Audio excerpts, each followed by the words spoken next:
Evolve is a masterclass in terms of functional character design. Not only are these designs mechanically and physically sound, like this gun will actually work, but the designs all align to the overall visual theme of science fiction realism. The designs also function within the established world, and they even function in terms of playability in the game. It's a quadruple threat of effectiveness. Absolutely something that we need to study. Before we go through the characters one by one, we're going to talk about world building. After going one by one, we're going to talk about them as a group. And finally, we'll go behind the scenes of the official Evolve artwork book. Why are we doing this? So you can make your own characters with functional design. Where else are you going to learn this kind of stuff? Only here at Character Camp. In the year 2379, mankind is colonizing planets. They are mining for resources, and there's this one planet called Sheer, and there's monsters on it. Intelligent monsters. And these monsters are working together with a motive to get the colonists off the planet. So our protagonists here are hunters, soldiers, engineers, scientists, criminals, robots, helping to eradicate the monsters and evacuate the colonists. The operative word here is evacuate. This is not a war with equal sides. The humans are getting absolutely bodied out here. The narrative and visual tone is very dark, bleak, depressing, and you're going to see that reflected in each and every one of these characters. Because it takes place in the future, our main visual theme is futuristic sci-fi realism. As we assess these character designs, I can always do the classics. The color palette, lines of motion. I can play all the hits, but what I want to do today is focus on the function. How does this piece of technology actually work? How do they keep these designs realistic? How do these designs adhere to the concepts that have been established within this world? And how does all of this just add to the playability? Why do people want to play as these characters? We're going to get started with big old Markov right here, and what you'll notice is that he's surrounded by people that appear to be on the same team. Evolve's hunters are broken down into 4 classes. That's how they've structured the game. There's an assault class, a medic class, a trapper class, and a support class. Within each class, there's a similar function, similar visual motifs, similar materials being used, similar color palettes being used. They are to be viewed as equals. Let's take a look. So Markov is a welder turned mercenary. All of his gear here, including his suit and his weapon, is actually repurposed welding equipment. If you're not familiar with welding, there's no fire involved in welding, unless you're really bad at it. It has to do with electricity. And you can read that right away on this character because there's gigantic electrical coil packs down here. There's some copper ribbing on the sides of his arms, copper wires within his chest plate. There's some obvious cyborg enhancements going on, and you can actually see the electricity crackle within the barrel of his gun. You'll notice that nearly every single character in the game has repurposed machinery. This is not a group of characters with a lot of funding. Country girls make do, and Markov's gun is just a refurbished welding tool. On the top here it says caution, keep your hands clear, and I really appreciate that there's some actual cords here that are visible going into the machine. We can see there's electricity here, but it's not kept in that housing. What's going to happen is when it shoots, it'll actually connect between these little relays, kind of acting like a conduit. Being able to see the power at hand makes this character infinitely more understandable and readable when you're flying around in the dark shooting at monsters. They got little warning symbols down here. It's not an ergonomic weapon grip. It's the handle of a tool you might find at your local hardware store. We have lots of reds. We have lots of blues. On the color wheel, blues and reds are very contrasting. They make this character look very appealing. Could you have made Markov's eye blue instead of red? Yes, you could have. Choosing red, however, makes him look more aggressive. If you know your color symbolism, red is aggressive, it's on the attack. It's why the assault class is red. This is a very functional suit. This man is supposed to come in contact with monsters. He needs to be able to be hit, and this suit allows him to be able to do that. Visibly thick on the shoulder pads. These rivets are not small, they are large, thick bolts. His face, although exposed, it is housed within this protective gator ring. Even the exterior of his hand is plated. These boots have a myriad of locking bolts and pins that just hold it all together. I can see the spokes down here for traction, and the suit is functional in other ways. We have shoulder lights right here. Sheer is a very dark planet. You need to be able to see what you're doing. This adds to the realism of the world concept, but it also adds to playability, so players can actually see where they're running around. Markov reminds me of Volkov from CNC. He has a very functional suit design. This is an assault character that could stand up against this monster. And Hyde is no different. He served in 3 wars as a chem trooper, someone who blasted poisonous gas everywhere, which explains the scarring on his face, as well as why he has the canisters here. However, just like Markov, these canisters no longer contain that gas. They contain fuel for the jetpack. Every character has a jetpack in the game. And there's a very durable hose that routes the gas to his flamethrower unit. Markov controlled the electricity, Hyde's going to do fire. That's how you keep them distinct. That's how you give them their own playable identity. They state in his official lore that the reason he has no helmet is because he wants to be able to see his victims burned to death up close. So that explains why he's not wearing any armor here, or here. He's really in it for the carnage. He couldn't give less about safety. He's got a prize belt from a previous conflict that he was in. And my favorite things about him are right here. Talking about realism, let's imagine you're actually fighting a monster on a planet. You're going to have some wear, and not just any wear, but claw marks scrapes, and scratches. Where these wear spots are along the seams of these devices really makes sense. As he's punching things, he's going to wear the paint off the tip of his gauntlet. When the monster goes for his face, he's going to use this armor piece to shield himself. Paint's going to come off in and around the superheated jetpack. Claw mark, claw mark, claw mark. When you're setting a piece of machinery down, you're going to have some wear along the edges. So when they decided to mark this tool up, they didn't do a random patch here, random patch here, random patch here. They thought about, okay, where's this thing going to get damaged? It's going to catch on the side of things. It's going to end up coming into contact with monsters right about there. Markov had the same thing. There's wear right here by his face. There's scarring on the knee pads where you would kneel down. Another thing we can see is this character's silhouette. We have the same neck gaiter with a protruding head, broad shoulders, and then 2 canisters on the back. Here with Markov, we have a broad neck gaiter, protruding head, broad shoulders, and 2 protruding Tesla coils on the back. It's the same silhouette. I wonder if we're going to see it again. Parnell down here also has a large neck gaiter, protruding head. He's got broad shoulders and 2 rocket silos that protrude on either side of him. You'll notice the wear area around his gaiter is on the top. There's some little rivets where a helmet probably seated into this thing and wore the paint off around the edges. Once again, we have noticeable wear on the knee pads and the joint area because this is where movement and contact is occurring throughout the game. Parnell has a ton of lore involving the other characters. He's the second in command of the group, and he wears basically a decommissioned mecha suit with some fancy berserk technology. Basically, he can overclock his systems, almost kill himself, and just go full hog wild on the monster. He's got the same style of jetpack, even though it's not the same jetpack. They let him be nice and flexible right here with this cloth and belts. They didn't want to restrain him too much. This is a functional suit that allows movement. I like seeing all the straps. I like seeing the various buckles. If you've ever worked with machinery, you know this is a very serious buckle right here. We see all the nice screws and rivets that hold this piece of armor together. He looks strong, heavy, and beefy because he has to go up against these monsters.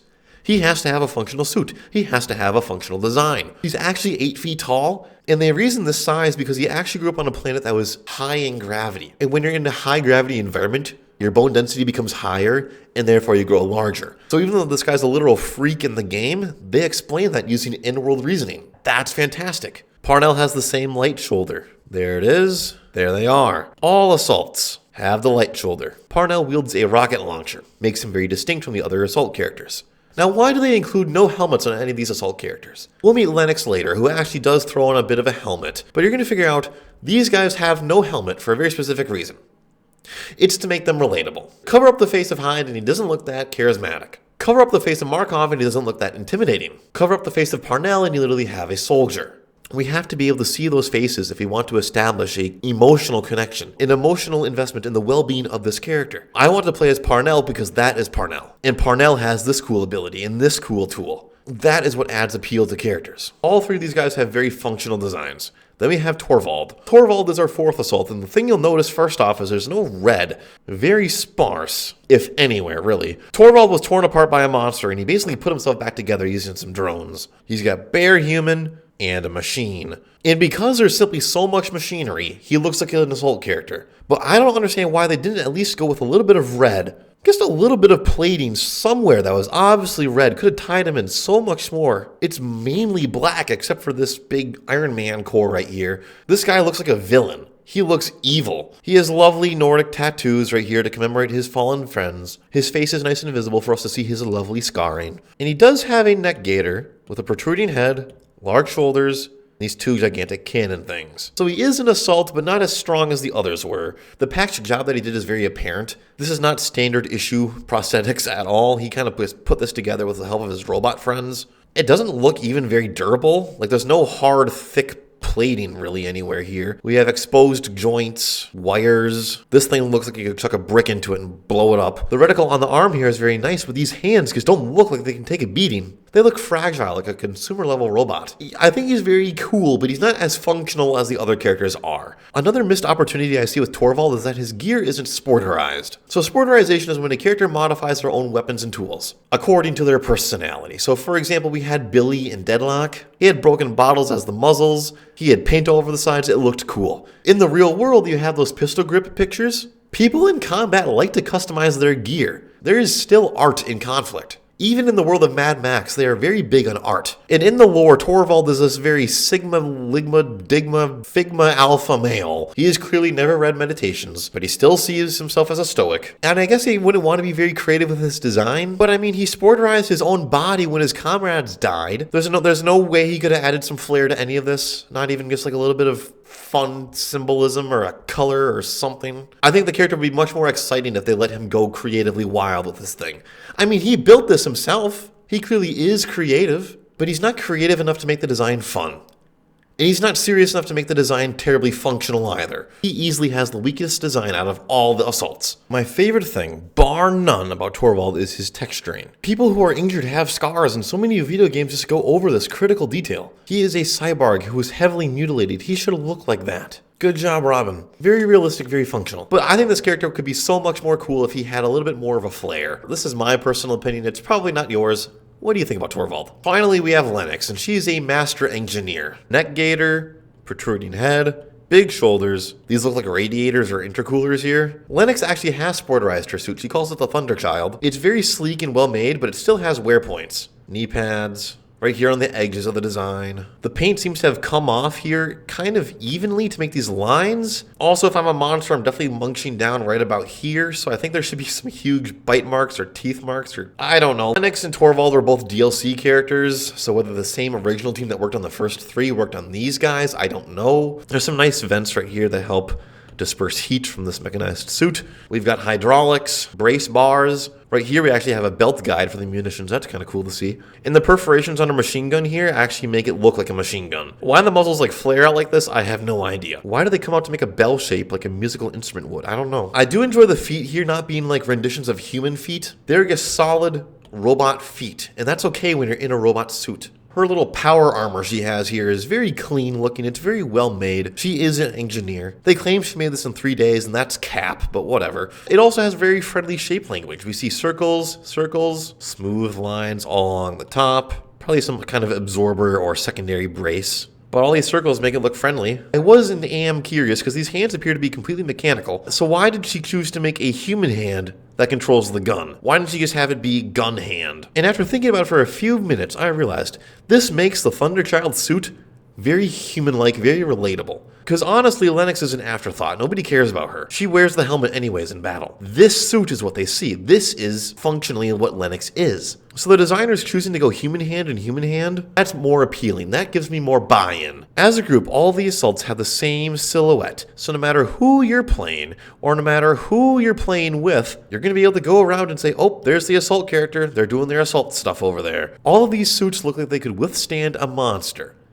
Maybe except for Torvald. I think I could disassemble him with a screwdriver. The coloration is red, which is consistent across all of them, except you. All these characters are tough and damaged to some extent, except for really Lennox. This inherent visual toughness makes the characters very readable. I can download Evolve right now. You still can in 2026. Look at these characters and say, oh yeah, this is the guy that's tough. He's designed to go head to head, mano a mano with the monster. Also, these are largely individualized designs. They do show some element of sporterization. Only Parnell's was ever standard issue. Everything else had to be kind of made or repurposed. It all aligns with the storytelling. It's all very gritty and realistic. I think overall as a group, the assaults are very effective. Now we have the trappers, and the trappers' function in the game is to locate and then control the movements of the monster. So the trapper is a specialist, and we're going to start with the coolest one of them all, Maggie. She's got some tribal markings on her face and also this tooth necklace down here, and it's because she came from another colony that had been overrun by monsters. She's a survivor. She's played these games before, and she's very knowledgeable because she actually has a pet trap jaw. This is kind of the Houndmaster archetype, where you have this creature that can sniff, track down the monster, and provide superhuman abilities to the human.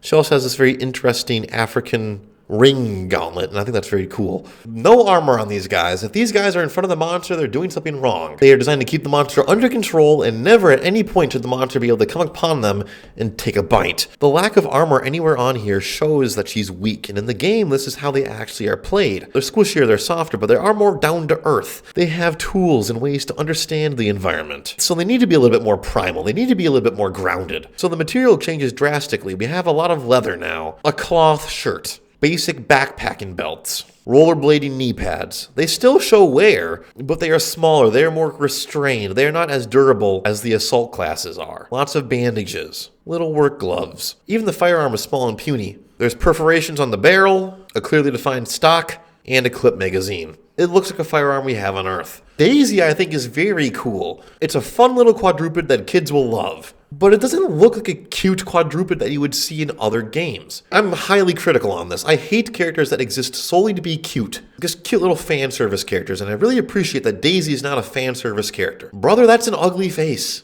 Huge underbite, weird gooey tentacles dripping down, very grotesque gnarled toes. And even though this character does look mammalian with all this like leathery skin and the scoot plating over here, it's not some big fluffy fur ball. And Daisy, I think, is still cute, even though that's not her desired purpose. The shape language is overall dog. The way the skull and the jaw interlock creates a bit of a smile right there. Yeah, the eyes are small and piercing, but they're made to look a little bit larger because they have this black indentation around them. She wears the cute little doggy harness, the same one you'd find at PetSmart or Petco, and she doesn't really have any weapons on her.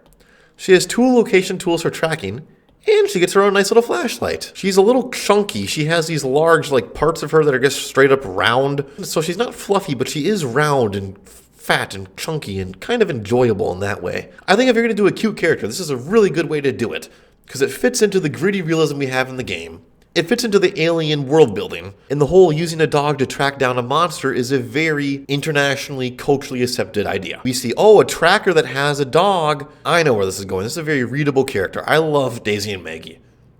Probably some of my favorite characters in the game. Then we got Griffin over here, and Griffin is a big game hunter. You can get that by looking at his hat. Got some monster teeth right there. Very flappy and Australian hat. He's got leather gloves, leather bandaging, another bandolier over here, a nice satchel. Just like Maggie, he's down to earth. He's connected with the earth. He's even busting out the leather mud boots. This looks like it's made from actual like monster armor. That's very cool. I wish we got to see more of that kind of stuff in these character designs. And even though the jetpack is high tech, on all these trappers, it's not very evident. Like, it's not shown very clearly. It's out of the way. It's an afterthought, and I think that's a very smart choice. Also, his harpoon right here is synonymous with hunting whales. It's a way to stop the movement of large creatures, so using it here with the monsters is it's an easy choice. He looks very Crocodile Dundee. All these clothes are something that Steve Irwin could easily wear. The satchel, the gloves, and the boots look like they come from the Australian outback. So having a big Australian celebrity hunter in a game about hunting, it checks out. He's all nice and green coated everywhere. He's a great trapper. And you'll notice he has a doppelganger. This is Abe. Abe is also someone with a wide-brimmed hat, leather gloves, has ammo belts and a pocketed bandolier, work boots, and a fun bracketing mustache the same way Griffin had one. I'm going to be honest with you, these designs blend. I think Abe is way too identical to Griffin. Clearly there's an American West motif here. He's got that slice of poncho right here. We have a flat brim hat now. He uses a revolver. His undershirt has that nice, very rigid collaring. That was very popular in the American West. Instead of a satchel, he has a holster. The unfortunate reality is that the American West and the Australian Outback both feature very similar visual motifs. The silhouettes in these characters are almost entirely the same. Yeah, the tools they use are completely different, and the abilities in the game are completely different, but from a visual design standpoint, they are not distinct enough. We have lines of motion coming across the chest, horizontally across the face, horizontally across the face, sideways around the neck, sideways around the neck, around the tops and the sides of the boots, around the tops and the sides of the boots. I think Griffin should have more things featuring the animals he's killed on him. And I think if you're going American Western on Abe, he should have had some kind of shawl, maybe even a trench coat. Move that badge from his belt up to here, so he looks a bit more like a sheriff. Because they're so close together, they're very forgettable. Their stories are not very strong, even though their characters in the game have good voice lines. Like, did you know that Abe was an actual master engineer? I didn't either until I read the description of him, because that is not apparent anywhere on this character whatsoever. Brother, what about this says engineering? Abe looks like a sci-fi ranchero, and that's okay, but he's standing right next to another sci-fi ranchero, and that's not okay. However, those negatives aside, these are very functional designs. They still feature the green palette of the cast.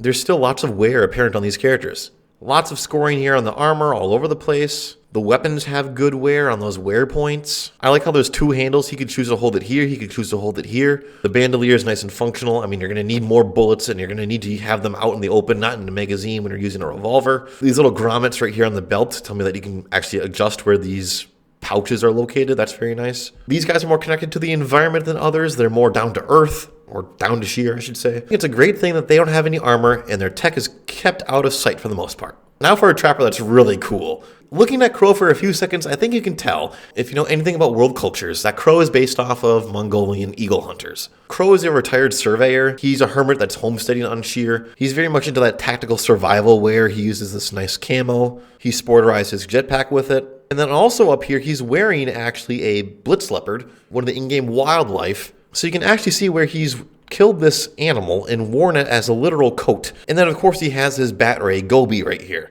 This is very cool. This shows a lot about his character. He's got the big fixed blade knife right here. He's got the tomahawk. The only tech he has is this flashlight and the brain neural link thing he has with his pet bird. That's really good. He doesn't need a bunch of tech. He looks like an outdoor survivalist, and I think that's great. The way all these lines of motion kind of explode from his back, not only the animal spikes, but also the nozzles for the jetpack, it all has a very nice explosion. Very nice. Another nice creature design. Very nice light underbelly, darker exterior, just like a killer whale. Looking at Gobi up against the sky, she blends in. Looking at him from above, down below, he blends in with the forest floor. They didn't make him a robot cybernetic bird. They made it a creature from the world that we're in. They found an in-world way to justify its existence. That's great. That's powerful creativity. The weapon here is also very simplistic. You can read this thing a mile away as being a sniper rifle. The scope, the barrel length, the small clip size, the resting pad for your face when you're shooting this thing, that's a rifle. He looks like a homesteader. He's not covered in armor because he's a trapper. He's given tools to locate and hunt the monster. You could tell he's intelligent, and you can tell he's thrifty because of the way he's used what the world has given him. That's fantastic visual storytelling right there. Very hard to do. Very well done here. In the game, you can actually cast Gobi out to go and find the monster the same way you would be using a hunting bird as a falconeer. The tracker's job is not to stand out in the open and be super vibrant for the monster to easily find them and put them in the grave. Their job is to stay out of sight. Even the green is darker than Maggie's green, or these guys' green. He's the ultimate undercover. Now, of course, they have to make him readable in the game, so they give him glowing eyes and a little LCD screen on the back of his backpack. But other than that, he blends in very well. Now, the last character we have up here is Jack, the Jackal. As you can tell, he's a young boy. He grew up here on the colony planet of Sheer. He's actually the son of Lennox, and he is also a very good engineer. He's put together his own little suit. Ramshackle welded helmet, rusty body plate, torn cargo pants, bandaging, and then a very obviously self-put together system of hoses that adorns his side. This is his glove system, so he can actually like push the monsters around and actually repulse them. So in terms of his ability, he's very strong. He still looks very homegrown, very self-made. Clearly as a child growing up here, he's very used to just playing by himself. The Jackal is his own creation. He goes into a funny voice like this when he begins to talk. Everything about him is very worn, very rustic, very homemade, very traditional. I think it all functions very well. I also like that whoever did the painting on this model actually left the dirt marks in, where the helmet does not protect the face, but kept it nice and clean, where the helmet does protect the face. Also, he actually has some acne here. Doesn't get any more real than that, fellows. He does have the flashlight, but he doesn't necessarily look like a trapper. Just like Torvald, he doesn't have the same palette as the rest of his comrades do. The only thing green here is he has crow's eyes and these torn up pants. Even his backside, the green they use for the jetpack is just kind of military green. I think the easy fix would have been to have a green cape. I think that's literally all you needed to have done. Green cape and he's fixed. He looks like he made his suit in a junkyard. Because he did. He's functional in-game because he created a way to keep the monsters at bay from him and his teammates. Some small weaponry. Trapper class does not have that much weaponry on it. Just a few small things. I think a little bit more green, and he's a very nice, strong, colorful addition to the cast. So this is the ideation phase before we go into the briefing. Just a list of ideas. The tattered cape we see appear later. Rusty scrap metal mask. Crazy hair gets cut out. He's not bald. I got some fun ideas. They didn't work, and that's okay. They tried the crazy hair thing down here. That did not work, my friend. Pistols all over. That one happened. So they got their concept artists to do a few sketches. I think you can see which one they went with.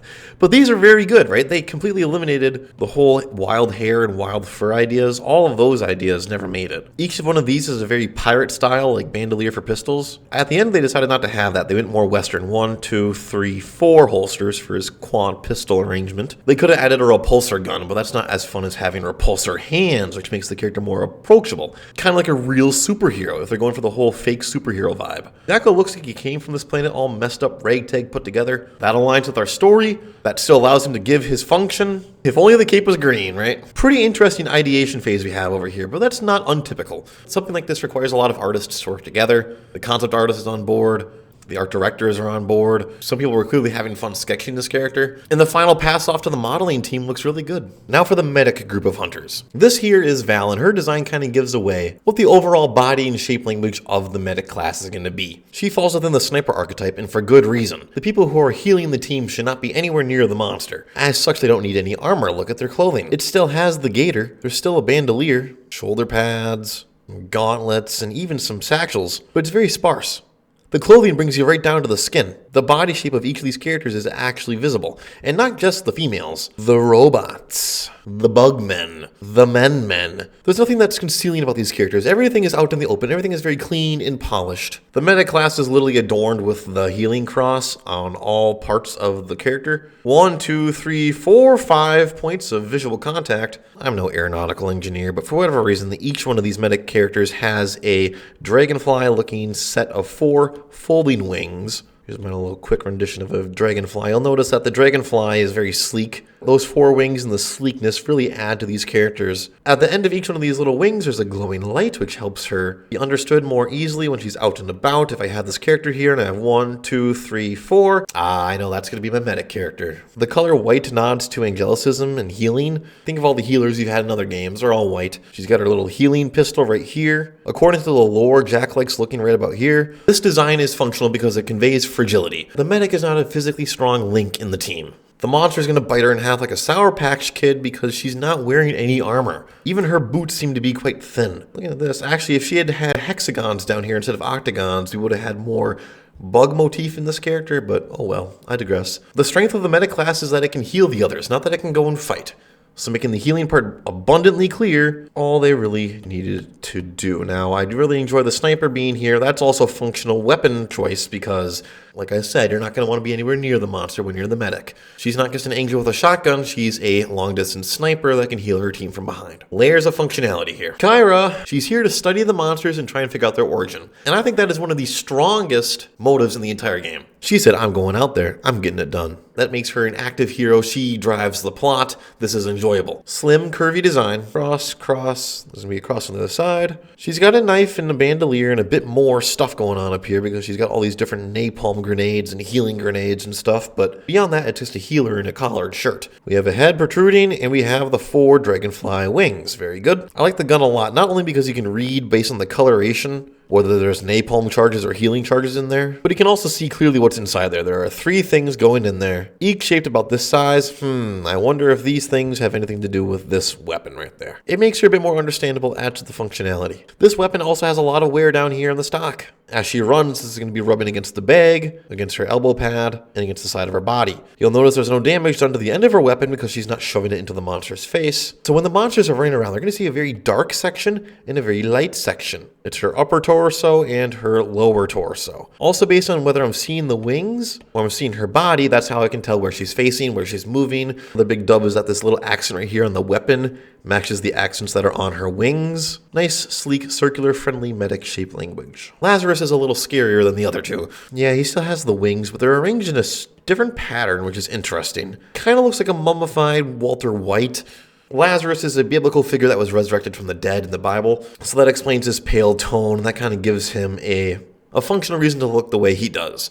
It's interesting, his clothing is actually all brown. It's the skin that's the pale white for him, which I think is an interesting turn of events here. In terms of visual hierarchy, where are you looking at this character when you first see him? Ah yes, right here, his Lazarus device, which is capable of reviving people from the dead. This being the focal point works very well because that's the main appeal of the character, is his ability to use this device. Yes, he has those 4 glowing lights, but still, this right here takes the cake. This right here is not the healing cross. I looked it up, it's one of the Egyptian symbols for death in the afterlife. Very fitting, very functional for a person that can revive the dead. It's not shown here, but his weapon of choice is a sniper because he wants to stay far away from the action. I think the brown hood and the kind of the dark cloak that he has underneath these white accents really adds to the mystique and the intrigue of the character. These 3 designs did very, very well at just encapsulating the medic class. And for once, I think the 2 new medics that were added as DLC, they add on quite nicely. You actually have a soldier that mutated himself in a previous conflict on another planet to look like a dragonfly, right? 1, 2, 3, 4. So he's still going to have that silhouette when he's out there flying around. His skin color is just a bluish pale white, so it still works. He's got some history because he has one of those trophy belts. The body shape is entirely humanoid. They could have added some crazy wild appendages, like some little arms right down here that would have like been clawing at stuff, but they decided not to because honestly, they want a more relatable character. They want a character that functions well in the game. Makes people want to play it, makes people want to be able to invest in the character, and they do that pretty well. Even the face, there's not like a bifurcated mouth with like huge mandibles here or anything like that. It looks like a human face. Just big bug eyes. Instead of hair, you get these little spikes, and that looks good. He's almost got like a little beard made out of these tinier little mandibles. What a great way to create a monstrous character that's more human, that's more relatable, that's more engaging. He's naturally a slim character. So why bulk him up with extra garbage? They just give him pants, shoulder guards, a scarf, $2 and an assault rifle and send him out there onto the battlefield because he's ready to go. The dragonfly morphology at no point becomes distracting to me. It aligns very well with the other medics we have on the team, just like the monsters in Evolve. He's alien, yet he's human, and that makes him understandable, relatable, and readable. Finally, you have Emmett down here. His wings look more mechanical, kind of like a plane, but that's all right. They still have those telltale little glowing lights. He's got crosses, white, and lots of blue. He reminds me a lot of Chappie. So the silhouette and the color palette match the rest of the medics. I wonder if his materials do, because being a robot, it has to be metal, but it's very sleek, very refined. It doesn't look very robust. It looks like it's easily destroyed. Yeah, it's a combat medic, but it's still kind of weak. The screws are not very large rivets. They're more like something you could undo with a flathead in your dad's garage, it looks like. Now, Jack did put another robot protocol inside of him, another core, so technically he does have a demon monkey mode, and then his normal innocent mode. It's the snarky, funny, rude robot you've heard a million times before, and it's cute. It's enjoyable. This is very friendly face. It's just as cute when he goes evil mode. The writers for Emmett actually said that they envisioned Doug from Up as the nice version of Emmett, in the drill sergeant from Full Metal Jacket as the evil version. For legal reasons, I will not repeat what this character says in the game. Emmett's tactical vest here actually comes from his time as a combat medic drone, still has the walkie-talkie, he's got a flashlight just like everybody else does, and I really enjoyed the sporterization Jack did to him, giving him the little boxing helmet. That's very cute, very fun. Also, he has a band-aid right here, I just noticed. That's even funnier. Emmett has a holster right here for a gun, but he doesn't actually have a gun. He uses his fingers. He literally does finger guns, and this shoots a tiny little tracking bullet, and then he has some missiles back here that go and find the monster. Any way you can keep a gun out of a character's hand and still have them do damage, I'm in favor of that, because that's individuality. As I was researching, some of the fans said that this character looks like Atom from the movie Real Steel. I can see that. Very humble little robot. That goes demon mode. As a group, these medics are extremely cohesive. The silhouettes are very obvious on each one of them. It is just too easy to see, too easy to enjoy, too easy to understand them when they're moving around in the game. It is very well done. They play to their strengths. They have this cool healing tech. Cool healing tech. Cool healing tech. Cool healing tech. But they're squishy. They should not come in contact with any kind of danger whatsoever because they're not going to survive very long. They engage from far away, but they have unique ways to support the team. I don't think it's a stupid idea to literally include the healing cross as many times as you can on these characters because that just makes them understandable. It's like a little shortcut to making sure that people understand how this character is meant to be played. Because medics are not unique and they know that. So why would you try and disguise your medics as something they're not? It's okay for a medic to look like a medic. Finally, we have the support class in their lovely yellow. This class exists to give tactical advantages to the team, so they offer some kind of support in some way. Hank here has very little lore. The only thing that's notable about him is that he's been on colony planets before and he has a license to do basically asteroid mining. He just looks like a good old boy. He's got a cigar, a beard to match, ear protection, he's ready to roll. Queen of Hearts is a choice. I don't think it fits the character very well. Queen of Hearts is a card that symbolizes females in a position of power. I don't know why he went with Queen of Hearts right there. That's an interesting choice. The big visual identifier for the support class is this exoskeleton that they have on the legs. This robotic augment that helps them move faster and stay alive. Once again, it's adorned with this lovely wear pattern. Right on the edges, right on the folds, right on the creases, right where you'd expect wear to happen. The support character doesn't really want to be next to the monster either. He's got a lot of skin showing here, but he has lots of fun wires and tech all over him that help him deal some damage. You can see the ammunition coming from around here, charge from a battery coupling right here. This little light right here is down right now, but it can come over his shoulder and look like a little flashlight right here. And of course, you want your support character to be able to support themselves. The blue hat was a great choice because, as you know, blue and yellow are extremely contrastive. They are on diametrically opposing sides of the color wheel, so you get a nice readable color clash. Oh, his vest is also blue. I didn't even see that.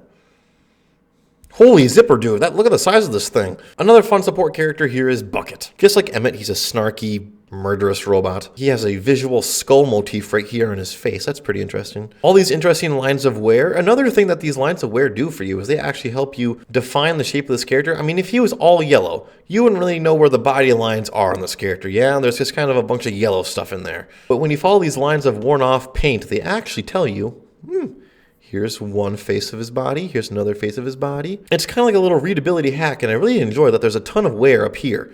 That's where the monster would be clawing and stuff. There are no claw marks on him, unfortunately. Ooh, I just noticed. He's got some exposed cordage. Honestly, not sure what this tubing does. I know he has jetpack thrusters down here. So we gotta find a way to get fuel from his jetpack unit down into his legs. But Hank doesn't have any of that unless there's like tubing going on inside of the exoskeleton. So I'm assuming this is just to keep running oil through all of his joints. And if that's the case, that's a very nice attention to detail because yes, mechanical points of contact need to be lubricated with oil. I can see he's got a massive tube right here that probably distributes coolant of some sort throughout his body. More hosing, hydraulics.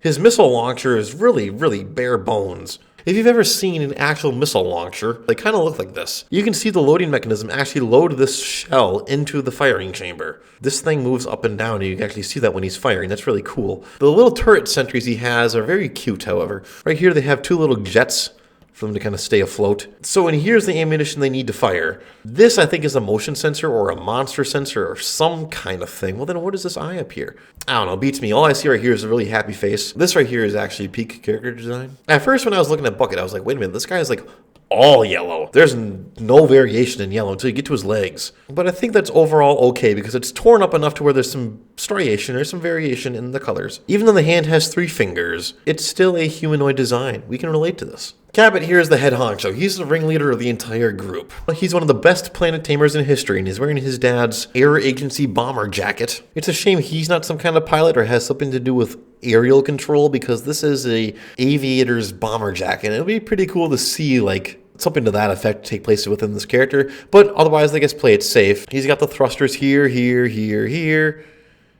here, like all the support characters. He has the little lights come over his shoulders. He has the augmentation.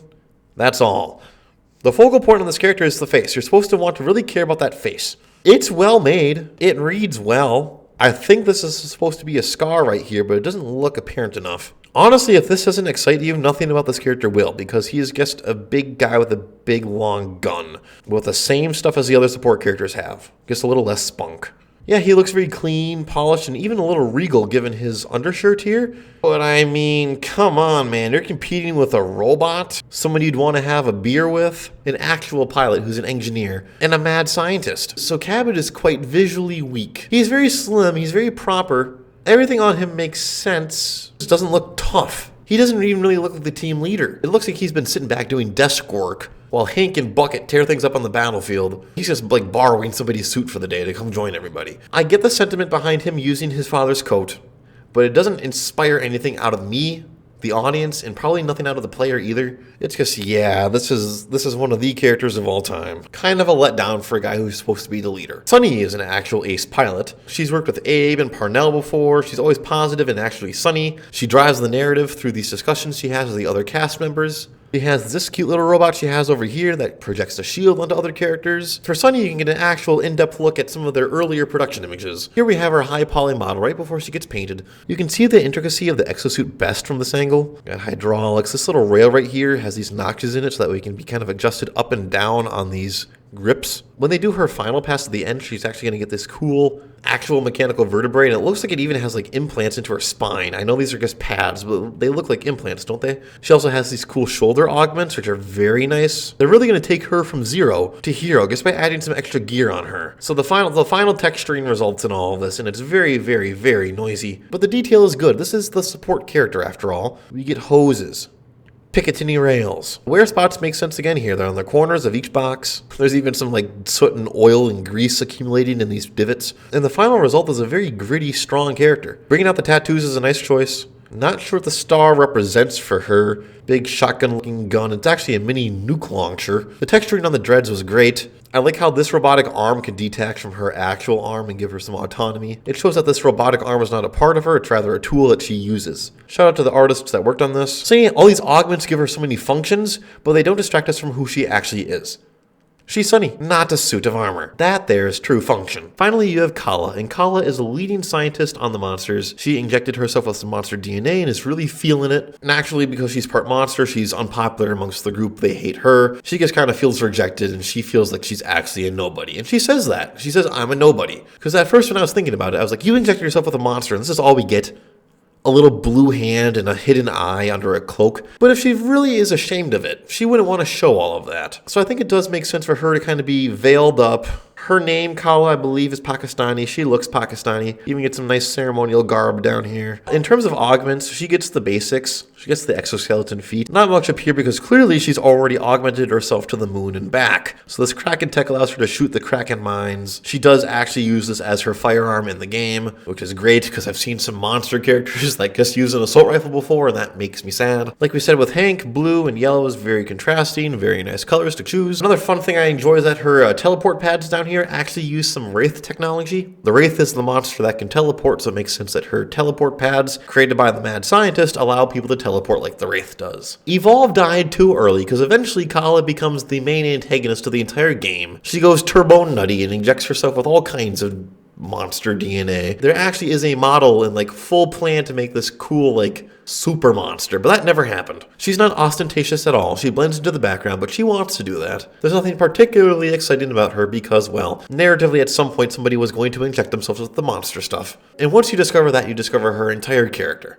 It's done very well. They didn't need to do anything more. It works just fine. It's just not the splashiest, crazy thing we've ever seen, and that's okay. The support group works together well. The yellow kind of fits the idea of construction, assistance, support, and really all the color symbolism works really well throughout the game. The red is the attack, the green is the calm, the yellow is the help, and the blue is the heal. Easy breezy, beautiful color symbolism. But enough from these scavenged pictures I found online. Not many copies of these guys around anymore. So Phil Robb and Chris Ashton are responsible for making this game. Everything you see in here comes directly from their imagination. This is a really cool art book. It really shows all the thought that went into every single detail. So much time was spent on the scenery alone. It's absolutely incredible. Not even the fauna, but the flora too. I've definitely seen this in the game. They actually themed every set of their creatures around a volcano, acid, or a snow biome theme. Look at this lovely megamouth design down here. I really like the consistency. The barnacle growth here, here, here. Just a wonderful, tasteful addition that adds congruity to all these creatures. The same coloration of the blitz leopard here also impacts the tyrant up here from the same region. So here we have the original slew of characters. This was just after they went from having soldiers to having classes. So now they would have characters, not just weapons, that changed how you played. Here's Abe, you have Parnell, and then Nicola down here actually becomes Markov. Hyde and Torvald, but they look nothing like they do now. Kyra didn't change too much. Bucket definitely lost some weight. These are concept silhouettes. They're done very quickly, done very loosely. It's kind of like those massive bins of Legos. You get to take and pull what you want and come up with a creative, individual result. It's very nice to see. So here's our guy Markov, and this is the only place you'll really find canon lore about each of the characters. There's not a lot, so I didn't talk about lore that much in this video. There is a surprisingly good amount for every single character if you really want... If you can find a copy of this book, it is an absolutely great read. Clearly having this functional, tough assault suit has always been their goal. Even before they jumped from concept to final design, they were very close. So I can tell they've done many iterations for every single character before they get it to the final pass. At the very end, they start to lean more into his electricity motif. His gun right here definitely does not look as strong as it eventually becomes down here. Remember, these fins right here kind of give us a place to see the electricity as it's moving down the weapon. Right here, that was not possible, and so I'm glad they did away with it. They knew they wanted to have an electricity-themed character. Some of the ideas survived, others didn't, some of them were moved. Concepts for his eyepieces and his final rendering down here. Nothing superfluous here. Everything here can withstand the attacks of the monster. Very functional design. Hyde has seen some better days, though. This is not a hose for a cooling system or whatever. This is a handle. They put the handle on the left side because his right hand right here has to accentuate the trigger mechanism. Once again, you can see the wear patterns right here. They're on the corners, joints. Once you hide that face, your character kind of becomes a nobody. The vast majority of good character designs have the face visible. Because right now, I don't know who Parnell is. If he has a story, I don't really care because he's just a soldier in a suit right now. Now I can actually see Parnell. I can connect the person to the suit, to the weapon. Becomes more understandable, I get that buy-in, more connectivity, a more effective, successful character overall. Early versions of this guy were so generic. This is just a dude. This design also would have been effective. It has the entire Berserker suit, but this weapon is kind of amorphous. I don't get the exact idea of what this weapon's going to accomplish or do or how it even performs. It looks like a net launcher. This is very rocket coded. I know what this is. And without those wings, they really do look bare bones, don't they? You'll notice that she has a lot of armor right now. This is a bit more functional, a bit more practical to have when you're fighting monsters. Not as nimble, a bit more cantankerous as compared to her current design. The body shapes that we get convey swiftness, agility. So they sacrificed a little bit of functionality here for a little bit of readability and understandability. And that's their choice. They say down here that they started with a space necromancer idea, and that's kind of apparent here. However, looking at him, even in black and white, there really is no visual hierarchy. Like, where am I supposed to be looking at this character right now? It's probably going to be the face. On the final concept, we get the Lazarus device included, and that just adds so much to this character. This is the focal point. I didn't even really get a chance to talk about how scuffed up his armor plating is down here. Incredible wear pattern here along the front. I mean, the legs are constantly moving, and they're going to get a lot of dings and bruises and scrapes and stuff, so early concepts probably wanted the entire meta class to be made of females. That's a video for another day. I like what they ended up with. It's not distinct to one particular culture, but it's distinct to Lazarus, and that's what matters. Kyra also had some fun ideation. They really started by playing on her femininity, but that's not like her main visual motif. She's still a hunter with the tools of the trade, the markings of the class. She looks like she belongs on the team. Hank also looks like he belongs on the team. Is that a King of Hearts? Oh, that's a King of Hearts right here. I could have sworn it was a Queen earlier. Yeah, right here. What the heck? Right here, it's the Queen of Hearts. They say that other characters see him as kind of like a country boy hick. The baseball cap, the cigar on the card, probably playing to that. But clearly this guy has quite the noggin. Now talking about weaponry here, this is his laser cutter. Like every tool in Evolve, it was repurposed. It's a high-powered, single-stream, always-on fermionic condensating emitter, and it's standard in industrial salvage and has been for 30 years. That's a lot of lore just about one weapon. Hank's Model 308 is now only 2 years old, but the newer models have only minor alterations. Originally designed for slicing up the hulls of retired ships, Hank modified the always-on fermionic emitter by routing it through a crystalline transformer. So this was the original design, and now he has this new crystalline transformer he's added on right here. And that turns the single stream into a series of lethal, high-energy short bursts. That's a lot of storytelling for one device. No, it's a laser cutter with a crystalline transformer that changes its output and therefore its function. That is a lot of functional design in one relatively small area of the game. Yeah, they don't make games like this anymore, do they? Honestly, besides the jetpack, this looks like something you could do with modern day technology right now. Sci-fi realism doesn't mean space lasers all the time. Sometimes it means a little bit of what we have right now. Bucket, super cool. Did I mention his head also comes off? They mentioned that Bucket has the remote control theme. It's pretty obvious once you consider that these rockets down here, they're laser guided. His head is remote controlled and his sentries are remote controlled. He looks a lot scarier, but a lot more fragile and unfit for the job at hand right here. They kind of combined 2 and 4 here to make what we have today. That was a very good compromise. This would have been okay too, but I honestly like the more unique 3-finger design. Yeah, dude, Cabot I think has always been lame. I mean, none of these things are really inspiring to me. Looks very generic. I mean, it is a dude. It's very readable. The gun is kind of readable as a rail gun. I mean, it's very flat. There are some electrical coils back here that are going to help control the magnets that run along the barrel. But I mean, this guy is just not very inspiring. There's no catch factor here.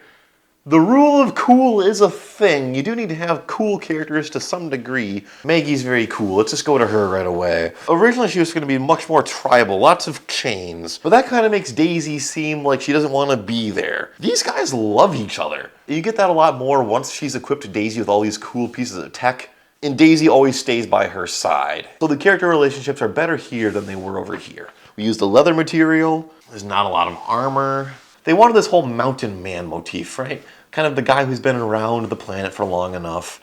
He knows everything. I think I can still achieve that with what Maggie is now. Griffin went through quite a few different iterations here. He just kind of looks like a grunt, you know? It doesn't look like he's the main character. Once they get him to kind of wear his trophies, and they give him that fantastic mustache, he really begins to get his own identity. That saved the character from looking like this. Abe is always kind of gets been a little bit of a yeah. These are really the only two pictures they actually have of him in the entire book because he's kind of always been this way. They probably should have added something to make him stand out a little bit more because right now, the other hunters are getting pimped out. Pimped. Pimped. Abe is getting left behind. Now on this weapons page, they say that every single one of these designs is based on the weapons of historical frontiersmen. The stock is very pronounced. They have a thumb hole right here. Yeah, it's made of all this cool technology, but it's still a shotgun. Even the super modern rifle right here has a really interesting like grip pattern, almost as if this was made of wood. Like they bored a little hole right here, here, and here. And boy, did they spend their time working on weapons. This is a monster wrangling weapon. It's gonna have some unique specifications. You got pressure gauges, laser sights, a clamp, anchor spade, the propellant cylinder, because this whole thing looks like it's gas powered. When the spade is extended, it can kind of dig into the ground and get more purchase. This never made it into the game to this extent, but it would have been pretty cool to see. This second rendition makes it a lot more, this is a very simplified design. I actually liked this one a little bit more. You can kind of see the inner workings going on in there. Even for weapons that don't exist, so much thought went into them. Lots of moving parts, and that's very cool. I love weapons that have moving parts. They have a whole chapter in this book about outfitting this world with various technology. Well, a lot of ideation went into how this place is going to look. And honestly, this looks like what a colony planet would look like. They're not going to get the greatest funding. Things are going to be rusty and broken down and beat to a pulp. They actually have these little quads in the game. Man, if you're lucky enough to find a copy of this book, there's so much to take away from it. Finally, we come back to the monsters. If you want to see the monsters, we have a whole video on that. What a fantastic project. It's a shame that all this stuff is kind of lost art now, because Evolve is gone. It's not lost media, but it is lost. That's a sad pill to swallow. So what if you want to make your own functional characters? All the meat and bones are done in the concept phase. A real video game company or a team will have what's called the brief phase, where they come up with this kind of stuff. Your job is to make sure the character does a few things. The first and most important is, does it function within the world we've established? So Jack's ragtag suit of stuff he just kind of threw together so he can go fight a monster, that totally works. If you're designing for a video game, you have to think about, does it add to playability? And Jack's totally does because you have those repulsor arms that push the monster away. Most projects have what's called a visual theme. Evolve is this dark, gritty, futuristic sci-fi realism. Jack totally aligns to that. Yours should too. Finally, you can go down to the last level of functionality, which is, does this suit, does this character actually function? Could this work? Why would they choose to have a pistol bandolier here and not on the sides? Because eventually they switched to that, right? Why here but not here? Making a functional design like this elevates your characters to the next level. This is why people still talk about Evolve all these years later. If you guys have any feedback for me whatsoever, please let me know down in the comments below. Character Camp has now surpassed 1,000 subscribers and we are celebrating with a website. There will be plenty of resources on it for character design. We'll have community events there. I'm looking forward to getting to know you more, and I'm excited to keep exploring what makes character design so fun. What is effective? What is lame? What's in a character? I'll be back next week. See you around camp.